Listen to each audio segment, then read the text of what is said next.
Ok, bienvenue à tous sur ma chaîne YouTube, la chaîne YouTube TAE Consulting.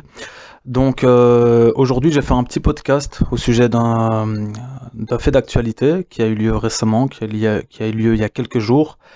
C'était le 1er avril, donc sur un plateau télévisé français, en relation avec ce qui se passe actuellement, avec la crise sanitaire du coronavirus, la propagation du coronavirus et les différentes recherches par rapport au traitement, au vaccin qui pourrait être développé donc pour pouvoir guérir cette maladie.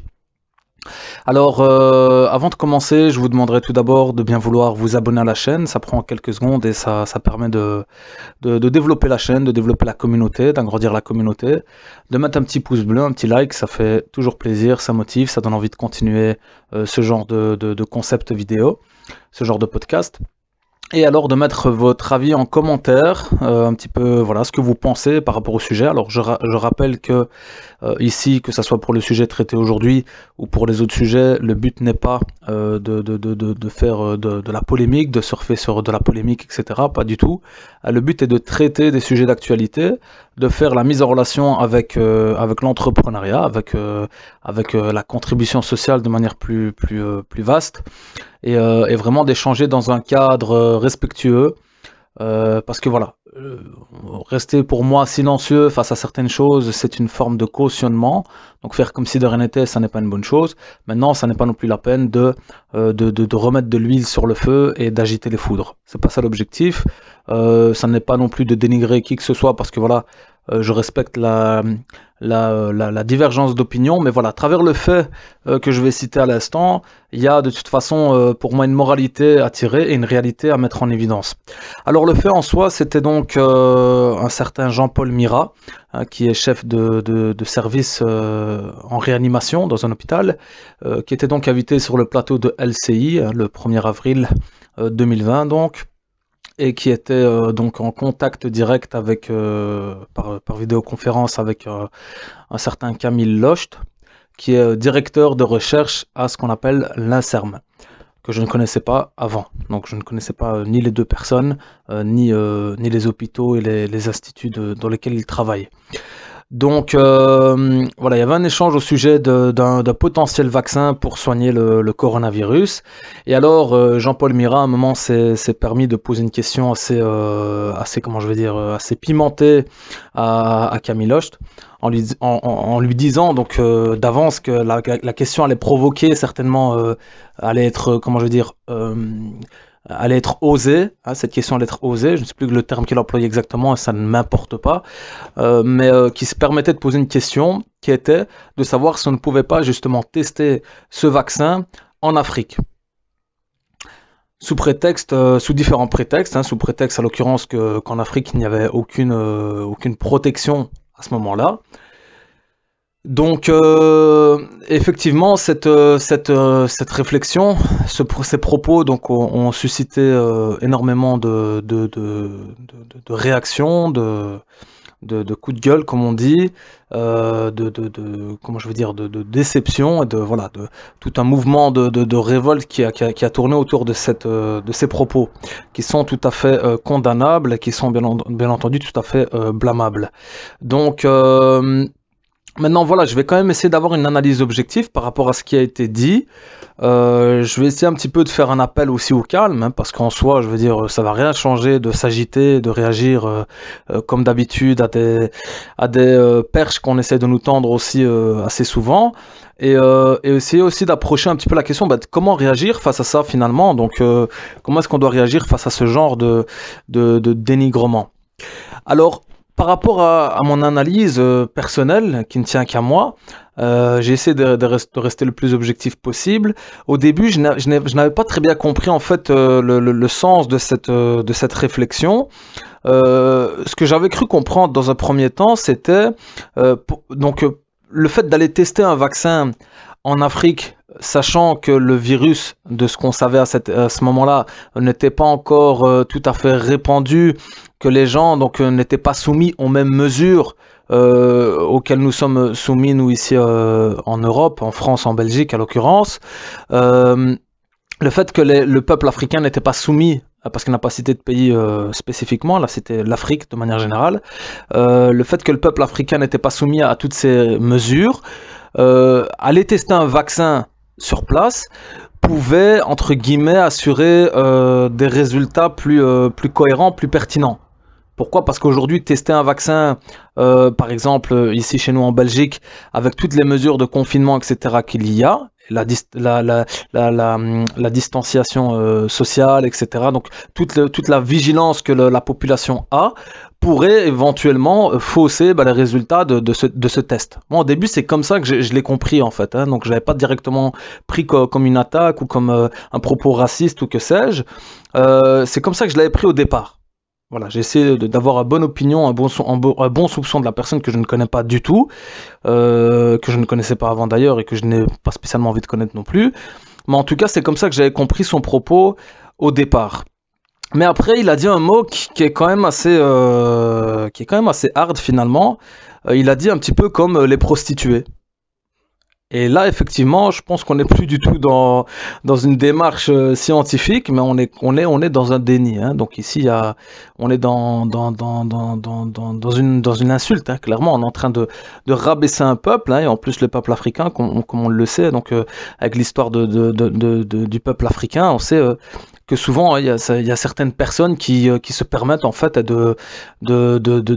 qui espéreraient des fois peut-être revenir à l'époque de l'esclavage. Hein. Donc il y a une façon un petit peu de prendre les gens de haut qui revient assez souvent, mais voilà, si je veux un petit peu l'aborder, je veux pas aller trop vite dans mes conclusions, hein, on va juste rester dans une démarche vraiment de réflexion. Mais voilà, en tout cas, ce terme, la prostituée, ça m'a interpellé. Alors, je ne savais pas vraiment de quoi il parlait au départ. Je me disais, est-ce qu'il catégorise les Africains dans la même classe que les prostituées? Voilà, j'avais pas très bien compris, mais après je me suis un petit peu informé, donc j'ai été un petit peu me renseigner par rapport à cette affaire-là, et j'ai vu donc les interventions de médecins, de docteurs africains de renommée lors d'une émission radio, où plusieurs d'entre eux ont donné leur analyse par rapport à ce qui a été dit, et j'ai pu en tirer pas mal d'hypothèses intéressantes, pas mal d'informations intéressantes. Donc voilà, c'est vraiment le premier réflexe que j'ai eu quand j'ai entendu ça. Donc je me suis pas agité directement, je suis pas quelqu'un qui s'emballe trop vite avec toutes ces choses qu'on entend toujours, hein, toutes ces insultes, toute cette discrimination, j'ai appris un petit peu à tempérer avec le temps. Je trouve que ça sert à rien de s'agiter, de réagir en permanence. Hein, donc voilà. Mais effectivement, ce nom de prostituée, ça m'a interpellé, hein, le fait qu'il ait cité les prostituées. Et avec du recul, en fait, j'ai compris qu'il faisait référence en fait à des prostituées qu'il y avait au Cameroun, au Ghana et au Niger à l'occurrence, et qui avaient été en fait confrontées à une maladie il y a plusieurs années d'ici. Je pense que c'était en 2005 si je ne me trompe pas. L'année, je n'en suis plus sûr. Et en fait, qui avait été sujette à des études américaines, hein, pour tester ce qu'on appelle le tenofovir. C'est apparemment un vaccin où il y avait eu un abus des autorités, où clairement ces femmes avaient été prises pour du bétail. Hein, donc il n'y a pas d'autre terme. Donc en fait, cette histoire d'aller tester des vaccins en Afrique, ça existait déjà depuis plusieurs années, hein, notamment avec ici ces études américaines qui étaient d'aller tester sur des prostituées africaines des soi-disant vaccins. Donc quand il parlait de prostituées, c'est ce à quoi il faisait référence. Hein. Donc c'est le fait de banaliser cette idée d'aller tester en fait sur le peuple africain différents vaccins, comme si c'était des rats de laboratoire. Hein. Donc c'est ça, ce à quoi ça m'a fait penser directement. Ce que ça m'a permis de constater et de comprendre. Donc il y avait bien un air d'arrogance et de mépris dans ses propos. Hein. Donc clairement, ça on est d'accord là-dessus, l'Europe et l'Amérique n'ont aucun droit d'aller abuser et de profiter de la vulnérabilité des infrastructures africaines. On sait que les infrastructures en Afrique, au niveau de la santé, etc., sont soi-disant moins développées qu'en Europe, qu'en Amérique, certes, mais c'est pas une raison pour laquelle le peuple africain doit être considéré comme un peuple, une sous-race, hein, comme ça a été trop souvent le cas. Et ça, bien entendu, on le condamne ouvertement, on le condamnera toute notre vie. Toute notre vie, on va condamner cette discrimination. Maintenant, voilà, c'est pas la peine de rester dans cette posture, hein, de victime, etc. Je pense qu'à un moment, il faut un petit peu changer les choses, et c'est ce que je vais aborder après. Maintenant, il y a une réalité, et c'est ce à quoi j'ai envie d'en venir finalement par rapport à ma vocation professionnelle, c'est qu'il y a ce fameux dilemme entre éthique et business. Hein. Il y a clairement aussi l'absence d'éthique chez certains industriels. Parce qu'en fait, ici, on est en train de penser au business, on est en train de penser clairement au pognon, à l'argent, au détriment de la vie des gens. Et c'est ce qu'on a déjà constaté finalement dans cette crise sanitaire qu'on vient à peine de commencer à vivre. Donc on s'aperçoit déjà qu'il y a des magouilles, hein, par rapport en fait au business. Je vais citer un fait ici qui a également eu en Belgique, en l'occurrence avec des laboratoires en fait qui se sont plaints qu'en fait ils avaient la capacité de tester plus de monde, mais qu'on les a restreints pour que des industriels reprennent la main en fait. Hein. Donc il y a vraiment une volonté encore financière au détriment de la vie de certaines personnes. Et ça c'est très grave bien entendu, et on le condamne. Donc en entreprise, il faut avoir une éthique, il faut avoir une forte éthique qu'il faut garder. Il faut garder ses principes. Il ne faut pas que l'argent nous déstabilise, comme c'est trop souvent le cas. D'accord? Donc d'où l'importance de travailler vraiment au début ses principes, ses convictions, ses valeurs, sa vision, avant de vouloir aller courir comme ça derrière l'argent. Et aujourd'hui, c'est une réalité. Voilà, je vais pas non plus être trop dans l'utopie, mais c'est une réalité chez beaucoup d'industriels, dans beaucoup de firmes, des multinationales, etc. Il y a clairement une absence d'éthique, et ça, c'est pas nouveau, on le sait. D'accord?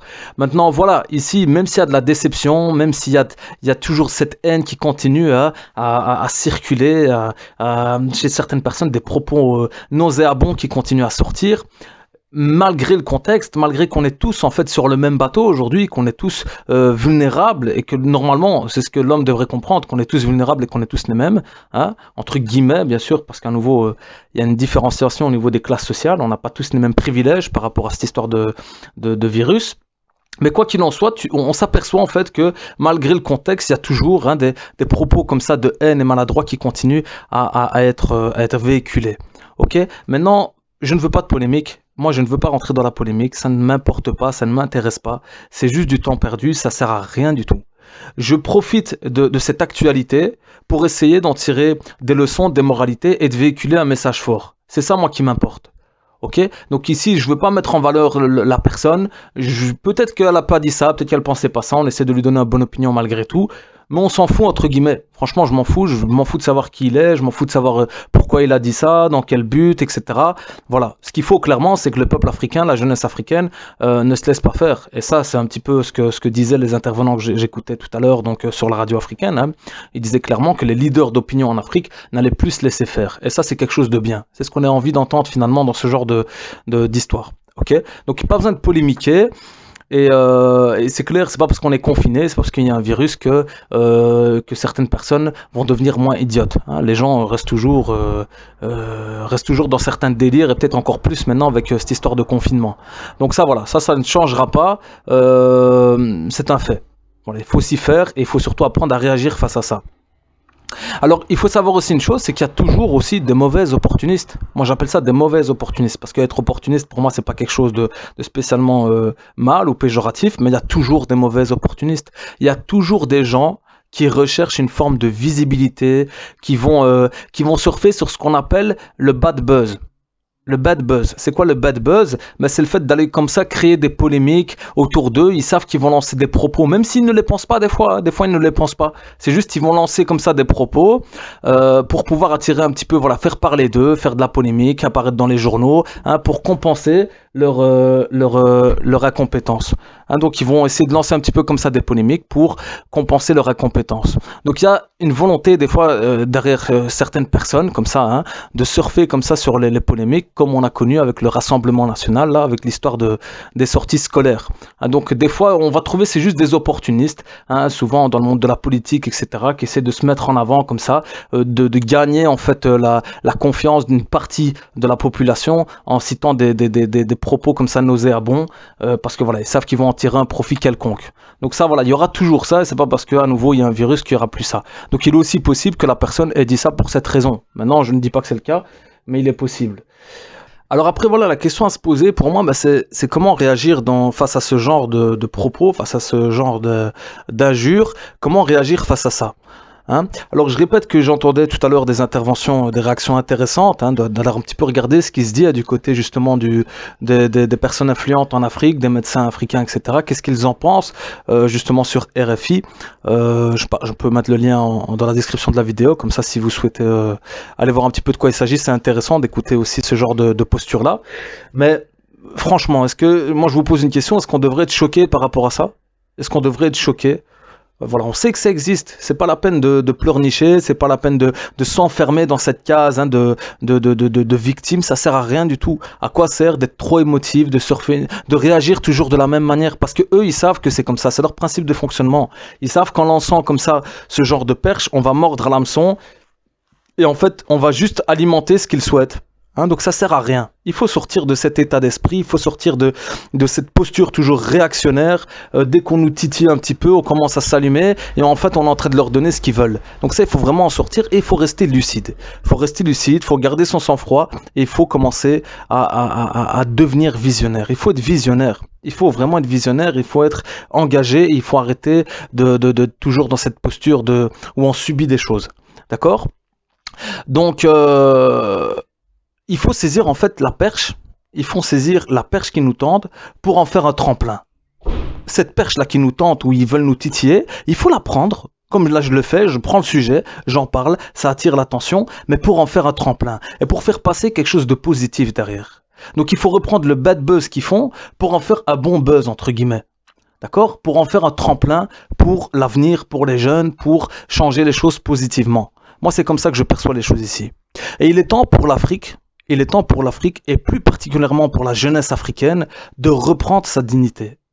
De reprendre sa dignité justement face à ce genre d'injures qui continuent à perdurer à travers le temps, cette case dans laquelle on essaie de mettre le peuple africain. Donc il est temps vraiment de reprendre la dignité et surtout au niveau de la jeunesse, de faire un travail à ce niveau-là. De ne pas se laisser faire à ce niveau-là. Bien entendu intelligemment, ici on n'appelle pas à des révolutions ou à quoi que ce soit, ça sert à rien du tout, c'est pas du tout dans cet état d'esprit que je parle, comme vous le savez. Moi je parle à nouveau au niveau de l'entrepreneuriat. L'entrepreneuriat c'est une clé pour se libérer, c'est une clé pour s'engager, c'est une clé pour contribuer, pour s'affirmer, pour changer la donne, clairement. Donc c'est ce à quoi moi j'appelle spécifiquement la jeunesse africaine ici qui m'écoute, c'est clairement à ça. Et d'ailleurs je vais citer une petite référence, ça s'appelle Afroprenariat, donc c'est un blog que je suis et qui est très intéressant en fait. Ils mettent en avant les entrepreneurs africains. Et c'est vraiment hyper intéressant parce qu'il montre vraiment toutes les idées qui sortent, tout le potentiel, tous les génies qu'il y a et c'est vraiment top. C'est inspirant et c'est ce vers quoi je vous oriente. Je vais également mettre le lien dans la description. Donc c'est ça qu'il faut, c'est ce genre d'initiative, ce genre de dynamique qu'il faut pour sortir en fait de cette case et de cette posture. Bien entendu aussi sans tomber dans le nationalisme parce que ça on le voit. Hein, le nationalisme, ça sert à rien non plus. On voit des mouvements aussi, que ce soit au niveau de la communauté africaine, comme dans toute communauté finalement, il y a toujours ces extrêmes. Ça aussi, c'est des opportunistes qui essayent de surfer sur des vagues de haine pour créer des mouvements de nationalisme, de repli communautaire, de dire voilà, c'est la faute aux blancs, etc. Ici, c'est pas ce dans quoi il faut tomber. D'accord? Alors, l'Afrique aussi doit être présente. Elle doit être présente et elle doit prendre sa part de responsabilité et d'engagement, justement aussi dans la recherche, par exemple, par rapport aux vaccins, etc. Elle doit exister. Elle doit pas être cliente. Elle doit être productrice. Elle doit se mettre dans la position du producteur. Il faut arrêter aussi d'être toujours dans l'attente, etc. Il est temps aussi que chaque pays sauve sa dignité et prenne les choses en main et arrête d'attendre que ce soit toujours les autres, les voisins qui le font. Parce qu'après, on sera toujours dans cette posture de je te donne, donc tu me dois. Donc ça aussi, il est temps que, surtout au niveau de la jeunesse africaine, de comprendre qu'il faut aussi s'engager dans ces démarches-là, s'engager dans ce travail-là, s'engager sur ce terrain-là. Ça, c'est très important aussi. Et on peut le constater, là, Macron, donc le président français, a visité le professeur Raoul, qui fait beaucoup parler de lui ces derniers temps, un professeur marseillais qui a une piste de traitement avec un dérivé de la chloroquine. Clairement, il a été rencontrer donc le personnel du professeur Raoul, et il leur a demandé leur origine. Une grande majorité venait d'Afrique. Sénégal, Mali, etc. Donc les personnes qui travaillent aujourd'hui avec le professeur Raoul sur ce traitement, je ne dis pas qu'il y a que des Africains, mais une grande majorité venaient d'Afrique. Et ça, c'est une réalité aussi. Donc il faut aujourd'hui que les personnes, que ce soit les Africains ou n'importe quelle origine finalement, il faut s'affirmer, affirmer son identité et s'engager dans cette démarche et arrêter d'être toujours dans la position de ceux qui vont recevoir. On peut citer aussi le Maroc, je ne vais pas rentrer dans le débat aujourd'hui parce que je sais que ça suscite plusieurs avis différents, mais personnellement je considère que le Maroc a bien réagi en partie face à la crise. À nouveau, je ne vais pas rentrer là-dedans, mais on voit que moi je suis d'origine du Maroc justement, et personnellement je suis fier des belles initiatives qui ont été prises. Je ne dis pas qu'il y a que du positif, on ne va pas se leurrer, on est d'accord, on connaît certaines réalités, mais il y a quand même des belles choses qui ont été faites, il y a quand même une proactivité qui a été développée par rapport à la gestion de cette crise financière, cette crise sanitaire et financière à l'avenir. J'ai fait un lapsus, mais on peut être fier de ça aussi. Et se dire que finalement, c'est pas toujours l'image, les idées préconçues qu'on a, que c'est l'Europe qui va tout développer, que les pays d'Afrique sont des pays sous-développés. Non, on le voit justement, cette crise sanitaire, elle a été révélatrice. Elle a été révélatrice par rapport à tous ces faits-là. Mais voilà, de manière générale, ce à quoi on appelle, c'est l'apaisement. C'est déjà dur avec cette pandémie, c'est déjà dur avec tout ce qui se passe, avec toutes les personnes qui meurent, etc. Ça sert à rien de s'attarder sur des futilités. Il faut vraiment revenir à l'essentiel, tout en restant vigilant, tout en restant informé, tout en restant critique, tout en restant engagé. Je dis pas qu'il faut non plus tomber dans une passivité, mais voilà. Ce à quoi j'appellerais pour terminer, c'est d'entreprendre pour se libérer et entreprendre en Afrique parce qu'il y a aussi beaucoup de choses à faire en Afrique. Si vous avez justement des pistes, des idées, des expériences, si vous êtes sur le terrain, n'hésitez pas à le partager en commentaire. Je pense qu'il y a beaucoup de gens qui sont dans la demande, qui se posent des questions. Je parlais justement avec un ami hier au téléphone qui souhaite justement aller en Afrique pour développer un projet qui est d'origine du Congo. Donc voilà, clairement il y a des opportunités. Donc si vous avez des informations là-dessus, n'hésitez pas à le partager, ce serait très intéressant. Et voilà, on échange en commentaire. Je vous dis à très bientôt pour une prochaine vidéo. Prenez soin de vous, mettez de côté les futilités et profitez de ces occasions pour commencer à reprendre les choses en main. À très bientôt.